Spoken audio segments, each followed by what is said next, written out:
मेरे सभी पूर्वजों को मेरा सादर। ओम श्री गणेश देवताय नमः। ओम श्री कुल देवताय नमः। ओम श्री गुरु देवताय नमः। ओम सर्वश्री इष्ट देवताय नमो नमः। शिव शरण दोस्तों, मैं हूँ कड़प्पा। आपके सामने फिर से हाजिर हूँ। मेरे धर्म कर्म चैनल में आपका स्वागत है दोस्तों। दोस्तों, दिन नक्षत्र तिथि योग और कर्म, इन 5 अंगों से बनता है पंचांग। और रोज संकल्प छोड़कर पूजा करने से, पंचांग बोलने या सुनने से नाना सीधे आपको प्राप्त होने की संभावना बढ़ती है दोस्तों। क्योंकि तिथि हमें वैभव देती है, वार हमारी आयु बढ़ाता है, नक्षत्र हमारे सभी पापों को नष्ट करता है, योग हमें जुदाई से बचाता है और करण हमारी सारी मनोकामनाएं पूरी करता है। लेकिन इसके लिए हमें शास्त्र शुद्ध स्वधर्म का पालन करना चाहिए, अंतकरण शुद्ध करना चाहिए, वास्तु दोष अगर है तो उसे हमें नष्ट करना चाहिए।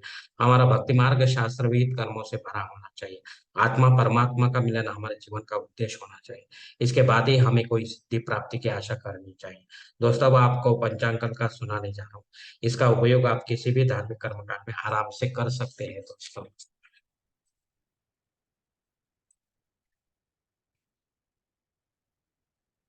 दोस्तों, आज तारीख 15 नवंबर 2023, शालिवान शक 1945, संवत्सर शोभन, आयन दक्षिण, ऋतु शरद, मास कार्तिक, पक्ष शुक्ला। तिथि दोस्तों, आज की द्वितीया तिथि है। दोपहर 1 बजकर 48 मिनट के बाद तृतीया तिथि शुरू होगी। वार बुधवार है। नक्षत्र दोस्तों, आज का ज्येष्ठा नक्षत्र है। कल सुबह 3 बजकर 1 मिनट के बाद मूल नक्षत्र शुरू हुआ। योग दोस्तों, अतिगंड योग है। दोपहर 12 बजकर 7 मिनट के बाद सुकर्मा योग शुरू होगा। करण दोस्तों, कौलव करण है। दोपहर 1 बजकर 48 मिनट के बाद तैतिल करण शुरू होगा और मध्य रात्रि 1 बजकर 14 मिनट के बाद गरज करण शुरू होगा दोस्तों। प्रमुख ग्रहों की राशि स्थिति सुबह 5:30 बजे कुछ इस तरह होगी दोस्तों। सूरज तुला राशि में, चांद वृश्चिक राशि में, गुरु मेष राशि में और शनिदेव अपने कुंभ राशि में होंगे। बंबई क्षेत्र में सूरज का आगमन और निगमन कुछ इस तरह होगा दोस्तों। आगमन जो है सुबह 6 बजकर 47 मिनट पर होगा और निगमन जो है शाम 5 बजकर 59 मिनट पर होगा। इस पंचांग के आधार पर आज के नित्य देव पूजा का संकल्प अब हम छोड़ने जा रहे हैं। इसके लिए आप अपने दाहिने हाथ के हथेली पर थोड़ा सा जल, अक्षत, एक फूल या फूल की पंखुड़ी लें दोस्तों और ये संकल्प बोलना शुरू कर दें। हरो शिव शिव शंभोरात्मे प्रवर्तमानस्य ब्रह्मणो द्युतिपरदे श्वेत वराह कल्पे वैवस्वत मनवंतरे कलियुगे प्रथम पादे जम्बूद्वीपे भरतवर्ष भरतखंडे मेरो दक्षिण दिग्भागे महाराष्ट्र देश व्यवहार के चांद्रमानी शालिवान शके 1945 प्रभावती षष्ठी संवत्सरों शोभन नाम संवत्सरी दक्षिणायनी शरद ऋतु कार्तिक मासे शुक्ल पक्षे बुधवार वासरे ज्येष्ठा नक्षत्र अतिगंड युगे कौलव करणे द्वितीया शुभ तिथि वीर गोत्र में उत्पन्न हुए कड़पा मोह पात्र दुरितक्षय द्वारा श्री पार्वती पति परमेश्वर विद्यार्थ विधि विधान से पंचोपचार नित्य देव पूजा करी एवं इष्टलिंग पूजा करी। यह संकल्प यहीं पर खत्म हो चुका है दोस्तों। अब आप आपके दाहिने हाथ के हथेली पर जो संकल्प का पानी है वो सामने वाली थाली में छोड़ दो दोस्तों। दोस्तों, इस संकल्प की काल मर्यादा जो है दोपहर 12 बजकर 7 मिनट तक है। इस समय के बाद अगर आपको कोई संकल्प छोड़ना है किसी धार्मिक विधि के लिए तो कृपा करके आप ऊपर के बदले हुए पंचांग का सहारा लेकर नया संकल्प तैयार करें दोस्तों। दोस्तों, अब मुहूर्त विभाग में देखेंगे। इसमें धार्मिक विधि और मुहूर्त काल दिए गए हैं। सबसे पहले सगाई के लिए मुहूर्त है तारीख 16, 18, 25, 27, 28, 29 दिसंबर, तारीख 6, 7 और 8। गोद भराई के लिए मुहूर्त है दोस्तों तारीख 16, 28, 29, 30 दिसंबर, तारीख 1। नामकरण करने के लिए मुहूर्त है दोस्तों तारीख 25, 27, 29 दिसंबर, तारीख 1, 2 और 7। मुंडन करने के लिए मुहूर्त दिया गया है तारीख से 24, 29 दिसंबर, तारीख 1, 7 और 8। गृह प्रवेश के लिए मुहूर्त दिए गए हैं तारीख 16, 18, 25, 29 दिसंबर, तारीख 2, 7 और 8। मुहूर्त के दूसरे भाग में दोस्तों जनेऊ संस्कार के लिए माघ मास में मुहूर्त है दोस्तों। शादी ब्याह के लिए मुहूर्त है तारीख 27, 28, 29 दिसंबर, तारीख 6, 7 और 8। वास्तु शांति के लिए मुहूर्त है दोस्तों तारीख 18, 24, 29 दिसंबर, तारीख 2, 7 और 8। भूमि पूजन तथा पाया भरण के लिए मुहूर्त है दोस्तों तारीख 16, 17 और 22। देव मूर्ति की प्राण प्रतिष्ठा करना चाहते हो तो मार्गशीर्ष मास में इसके लिए मुहूर्त है दोस्तों।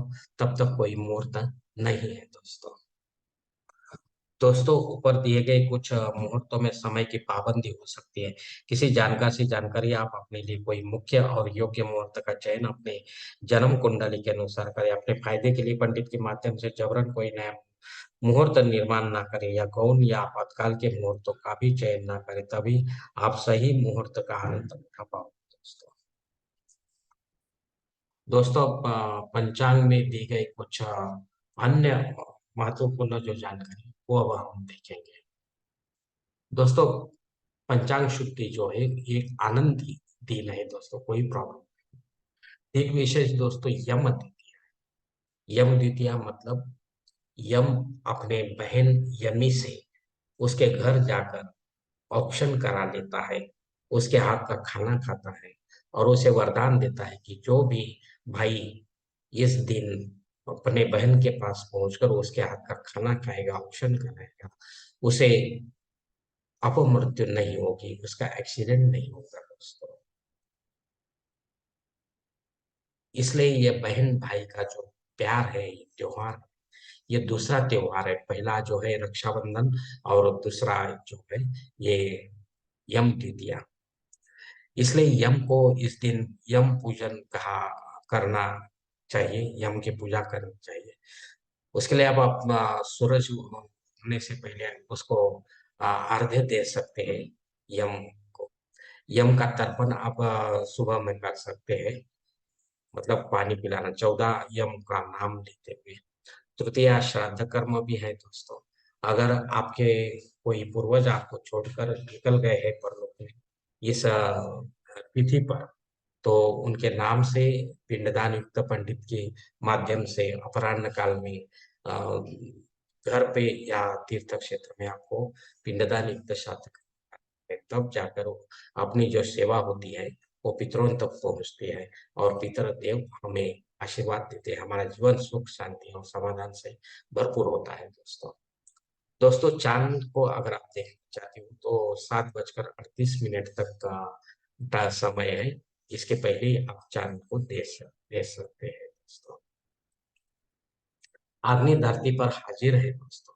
अगर आपको नया कर्मकांड करना है तो आप कर सकते हैं और रेगुलर है वो भी कर सकते हैं, कोई प्रॉब्लम नहीं दोस्तों। खाली जो नया शुरू करेंगे उसको कभी खंडित मत होने देना, उसे कंटिन्यू रखना दोस्तों, वरना पुण्य की जगह पाप आपको लग सकता है। राहु काल दोस्तों दोपहर 12 से लेकर 1:30 तक है। इस काल में अगर आपका कोई काम राहु के प्रभाव से, डर से अगर नहीं बनता है तो उसे आप और कोई समय पूरा करने की कोशिश करो। हो सकता है आपको उसमें यश की प्राप्ति हो दोस्तों। दोस्तों संकल्प के साथ जो पूजा की जाती है वो 100% भगवान तक पहुंचती है, जल्द फलदायी होती है। क्योंकि हम ही होते हैं ऐसे धार्मिक कर्म कांडों की कर्ता धर्ता। हम ही होते हैं हमारे जीवन को बनाने और बिगाड़ने वाले। अगर आप मेरे विचारों से सहमत है तो कृपा करके मेरा धर्म कर्म चैनल सब्सक्राइब करो, लाइक करो, आपकी फैमिली और दोस्त परिवार के साथ शेयर करो और कमेंट्स बॉक्स में आप अपना कमेंट जरूर दे दोस्तों। दोस्तों मेरा अगला वीडियो आप तक पहुंचने के लिए बेल बटन को अवश्य दबाएं। धन्यवाद दोस्तों, हमारी अगली मुलाकात होने तक आप खुश रहे, आनंदी रहे और प्रसन्न रहे। हरि ओम शिव शंभो।